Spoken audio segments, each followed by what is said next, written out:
زموږ په پاکستان کې چې کله اکسیډنټ وشي نو خلک راپاسي موبایل راواخلي او ویډیوګانې شروع کړي.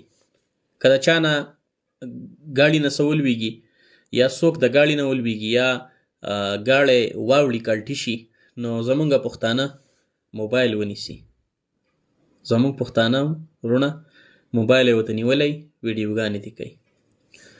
او دا بارمل کې یو ګاډي نه څه ولوېده او ټول ټرافیک ودرېد، ټول خلک ودرېده. د څه دپاره؟ چېرې د دې سړي د ګاډي نه سامان ولوېدو، هر سړي هینډ بریک راښکودو او په ځای ګاډی ودراو. په ځای ګاډی ودراو د دې لپاره چې دا څه ولیدلي دي، د ما د دې رور نه څه ولیدلي دي چې دا واپس د دې ګاډي ته ور واچو. دا انساني همدردي ده او دا انساني همدردي دا په مونږ کې ختمه شوې ده او زمونږ نه دې موبایل ختمه کړې ده چې چرته کې که مونږ او تاسو وګورو که څوک راولوېږي، خوږ شي یا اکسیډنټ وشي، اکسیډنټ به شوی، خلک به چغې وایي، خلک به په وینو کې لت پتي او هر سړی به موبایل نیولی، هر سړی کیمره به ان کړي، موبایل به نیسي، موبایل به ګرځوي. څه دپاره؟ چې زه اوس دا ویډیو وکړم، دا سیز زه ریکارډ کړم. حالانکې انساني تقاضا دا ده چې ته هر څه پرېږدوه، ستا په یو مسلمان رور باندې مصیبت راغی، تکلیف راغی، دا هر څه پرېږدوه او ورشه د دغه خپل مسلمان رور سره امداد وکړه، د دغه خپل مسلمان رور مدد وکړه، د دغې سره اوږه په اوږه ودرېږه. نو زمونږ پاکستان کې چې کله ګاډی واوړي نو بس بیا د راشه لوبه توده شوه، میډیا والا به راورسي، هر سړی به راورسي، کیمره به ان کړي، هر سړی به ویډیو کوي، ځان له به کار کتلی. چرته کې هم تاسو داسې نه یې کتلي چې په پاکستان کې چرته د ګاډي نه څه ولیدلي دي او هغه ټول ټرافیک جام شوی دی او خلک راکوز شوي دي او هغه سامان یې ګاډي ته ورشیلی دی.